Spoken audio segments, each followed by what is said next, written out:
최근 미국 스포츠 인기 순위에서 수십 년간 국룰처럼 여겨지던 판도가 완전히 뒤집혔다는 소식이 있습니다.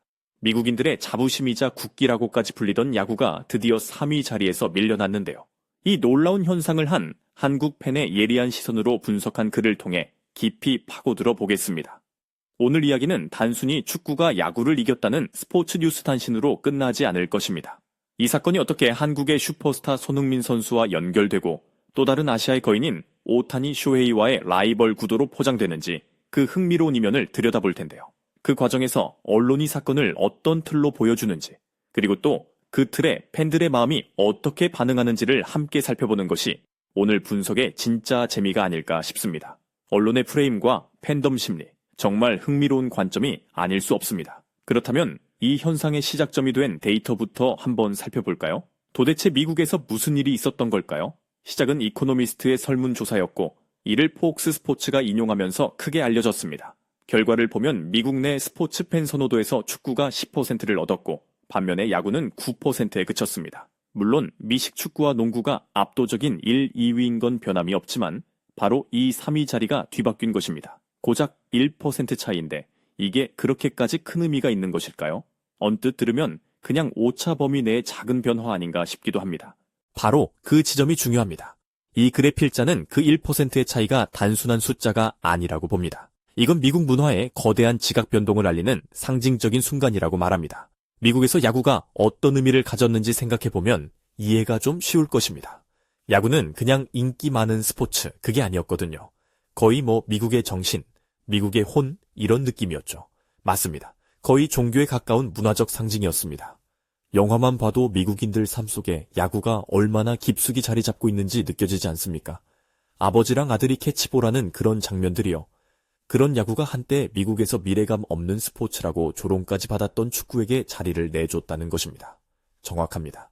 그래서 이 글의 필자는 이 순간을 축구가 드디어 미국 땅에 제대로 뿌리 내렸다는 것을 공식적으로 인정받은 순간이라고 표현합니다. 특히 한국 팬의 입장에서, 그러니까 오랜 시간 동안 손흥민 선수의 여정을 따라온 사람으로서 굉장히 감격스럽게 받아들이고 있는 것입니다. 마치 오랫동안 짝사랑하던 상대에게 드디어 마음을 인정받은 듯한 그런 느낌이랄까요. 그 감정 뭔지 알 것 같습니다. 그런데 이 거대한 변화의 흐름을 왜 유독 손흥민이라는 한 선수와 연결하게 되는 것일까요? 자료에서도 보면 리오넬 메시나 다른 월드클래스 선수들의 MLS 진출 같은 요인들도 분명히 언급하고 있는데 말입니다. 아주 좋은 질문입니다. 여기서 현상과 상징이라는 개념을 가져와 보면 아주 명확해집니다.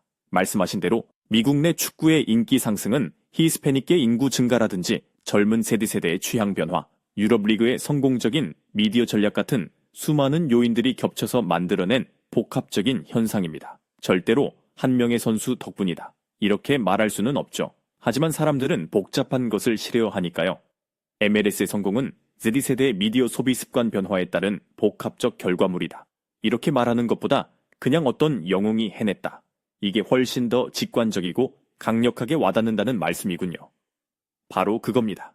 사람들은 복잡한 사회 현상을 이해할 때 그걸 설명해 줄 쉽고 강력한 상징이나 영웅서사를 찾으려는 경향이 있습니다. 이 글에 따르면 한국 팬들에게 손흥민 선수가 바로 그 상징의 역할을 하고 있는 것입니다. 그의 엄청난 성공 스토리가 곧 미국 내 축구의 성공 스토리와 동일시되는 거죠. 그러고 보니 자료의 LAFC 시절의 구체적인 예시도 나오더군요. 손흥민 선수가 경기장에 아시아 팬들을 끌어모으고 유니폼 판매량을 폭발시키고 소셜미디어를 들썩이게 만들었다는 내용 말입니다. 그러니까 단순히 상징적인 존재를 넘어서서 실질적인 영향력도 엄청났다는 것입니다. 물론입니다. 손흥민 선수가 미국 축구의 성장에 실질적으로 기여한 부분은 누구도 부정할 수 없죠. 팬들 입장에서는 그 기여를 보면서 이 거대한 변화의 중심에 우리 선수가 있다는 자부심을 느끼는 것이 너무나 당연하고요. 문제는 이 순수한 자부심과 뜨거운 감정이 언론의 특정 프레임을 만났을 때 예상치 못한 방향으로 흘러갈 수 있다는 것입니다. 드디어 그 헤드라인이 나올 차례군요. 팬들의 자부심에 기름을 부었다는 바로 그 제목. 손흥민이 오타니 쇼헤이를 이겼다. 정말 강렬하네요. 보자마자 눈길이 확 갑니다. 그렇죠. 이 글의 필자도 솔직하게 고백을 합니다. 많은 한국 팬들이, 그리고 어쩌면 자기 자신도 그 헤드라인을 보고 짜릿한 통쾌함을 느꼈다고 말입니다. 왜 그랬을까요? 왜냐하면 오타니 쇼헤이는 야구라는 종목을 넘어서서 미국 스포츠계에서 아시아인이 도달할 수 있는 성공의 정점 그 자체를 상징하는 존재이기 때문입니다. 아, 그렇죠. 거의 만파 주인공 같은 선수지 않습니까? 그런 오타니랑 손흥민을 같은 선상에 놓고 심지어 이겼다라고 구도를 묘사하는 것만으로도 와, 우리 손흥민 선수 위상이 이 정도였어 하는 생각이 확 들게 만드는 거죠. 맞습니다. 그런데 필자는 그 통쾌함 뒤에 남는 미묘한 찜찜함에 주목합니다. 그리고 바로 이 지점에서 정말로 손흥민이 오타니를 이긴 게 맞는가? 라는 근본적인 질문을 던지기 시작하죠. 알겠습니다. 그 헤드라인을 보고 통쾌함을 느꼈다는 건 충분히 이해가 갑니다. 팬 입장에서는 자연스러운 감정이죠. 그런데 필자는 왜 그 찜찜함에 집중하는 걸까요? 솔직히 이런 라이벌 구도가 스포츠를 더 재밌게 만드는 양념 같은 요소 아닌가요? 마호메드 알리와 조 프레이저의 대전처럼요. 필자가 왜 이 지점을 그렇게 날카롭게 파고드는 것일까요? 아주 핵심적인 질문입니다. 필자가 비판하는 건 라이벌 구도 그 자체가 아니에요. 그보다는 언론이 만들어낸 이 승패 프레임이 가진 위험성을 지적하는 거죠. 이 프레임은 미국 사회 전체의 복잡하고 거대한 문화 변동이라는 현상을 손흥민과 오타니라는 두 슈퍼스타 개인 간의 싸움으로 아주 단순하게 축소시켜버립니다. 아, 본질을 흐리게 만든다는 거군요. 수많은 사람들의 노력과 시대의 흐름이 만들어낸 결과를 단지 두 명의 천재가 벌인 대결의 결과물처럼 보이게 만든다는 것입니다.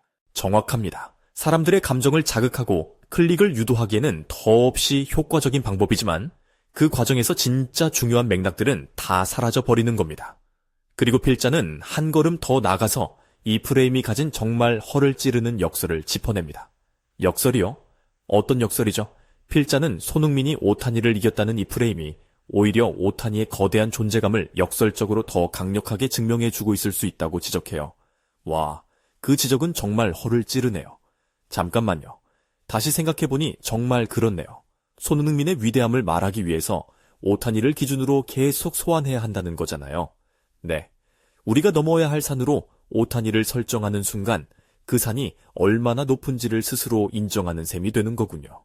와, 정말 그렇습니다. 바로 그겁니다. 이건 의도와 정반대의 결과가 나온 셈이죠. 손흥민의 위대함을 알리려는 의도였을지 모르지만 결과적으로는 오타니라는 기준의 절대적인 위상만 더 공고히 해주는 효과를 낳을 수도 있다는 아주 날카로운 비판입니다. 어떤 대상의 가치를 증명하기 위해 끊임없이 다른 대상을 끌어와야 한다면 그건 그 대상 자체의 가치를 온전히 믿지 못한다는 방증일 수도 있으니까요. 그렇군요. 결국 이 글의 필자는 손흥민의 승리냐 오타니의 패배냐 하는 이런 이분법적인 구도를 넘어서서 훨씬 더 큰 그림을 보라고 제안하는 것이네요. 맞습니다. 필자가 말하는 그 더 큰 그림이란 미국 스포츠 문화가 점점 더 다양해지고 더 개방적으로 변하고 더 세계화되고 있다는 거대한 시대적 흐름 그 자체입니다. 과거에는 백인과 흑인 선수들이 주류였던 시장에 이제는 아시아에서 온 두 명의 슈퍼스타가 각자 다른 종목의 판도를 뒤흔들고 있다는 사실. 이것이야말로 진짜 놀라운 변화죠. 듣고 보니 그렇네요. 누가 누구를 이기고 지는 문제가 전혀 아니었군요. 손흥민과 오타니는 서로를 이겨야 할 경쟁자가 아니라 오히려 이 새로운 시대를 함께 열어가고 있는 뭐랄까 동반자에 가깝다는 시각이네요. 그렇죠. 그리고 그 거대한 흐름의 중심에 손흥민과 오타니가 나란히 서 있다는 사실. 그것 자체가 이미 국적이나 종목을 떠나 아시아 전체의 승리라고 필자는 말하고 있습니다. 더 이상 누가 더 위대한지 증명하기 위해 서로를 소환할 필요가 없는 거죠. 그럼 이 글이 우리에게 궁극적으로 던지는 메시지는 뭘까요? 언론의 프레임에 속지 말고 더 큰 그림을 보자는 교훈에서 끝나는 건 아닌 것 같은데요. 네, 필자는 거기서 한 발 더 나아갑니다. 이 글의 최종적인 핵심 메시지는 아마 이것 같습니다. 진정한 가치는 누군가와의 비교를 통해 증명되는 것이 아니다. 손흥민 선수는 오타니를 이겨서 위대한 게 아니라 그냥 손흥민 그 자체로 이미 충분히 위대하다는 겁니다. 아, 그가 프리미어리그에서 득점왕이 되기까지 싸워온 노력, 그의 재능, 그가 한국 축구에 남긴 역사만으로도 이미 비교가 필요 없는 가치를 지니고 있다는 거죠. 자료의 마지막 문단이 그 메시지를 아주 명확하게 보여주는 것 같아요. 손흥민은 오타니를 넘어설 필요가 없다. 그저 한국의 자부심인 손흥민으로 계속 있어 주기만 하면 그것으로 충분하다.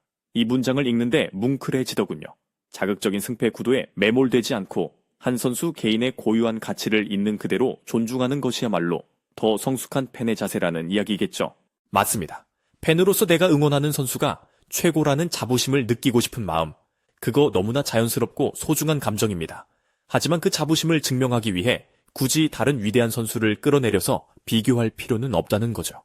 오타니 역시 야구라는 자신의 세계에서 누구도 부정할 수 없는 정점에 있는 위대한 선수니까요. 두 선수 모두를 각자의 영역에서 최고로서 존중할 때 우리가 느끼는 자부심도 더 단단하고 건강해질 수 있다는 그런 깊이 있는 성찰을 담고 있는 글입니다. 정말 흥미로운 이야기였습니다. 미국 스포츠 시장의 1% 순위 변화라는 작은 소식에서 시작해서 손흥민 선수를 향한 한국 팬들의 뜨거운 자부심, 그리고 그 마음을 이용하는 언론의 프레임과 그 이면에 숨겨진 역설, 마지막으로 진정한 가치란 무엇인가에 대한 성찰까지 함께 따라가 봤네요. 이 글은 우리 자신을 돌아보게 만드는 중요한 질문 하나를 남기는 것 같습니다. 우리는 종종 우리가 응원하고 사랑하는 대상을 통해 스스로의 가치와 자부심을 확인받고 싶어 하지 않습니까? 맞아요. 내가 응원하는 팀이 이겨야 내가 좋아하는 가수가 1위를 해야 마치 나 자신도 인정받는 듯한 그런 대리만족을 느끼기도 하죠. 네. 그 심리 너무 잘 압니다. 거의 제 자존감과 동일시될 때도 있으니까요. 그렇습니다. 그래서 마지막으로 이런 질문을 던져보고 싶습니다. 이 글이 이야기하는 것처럼 비교를 통한 자부심을 넘어서서 우리가 사랑하는 대상의 고유한 가치를 그 자체로 온전히 인정하고 즐기기 위해 우리에게는 과연 어떤 태도가 필요할까요? 한 번쯤 깊이 곱씹어 볼 만한 질문이 아닐까 싶습니다.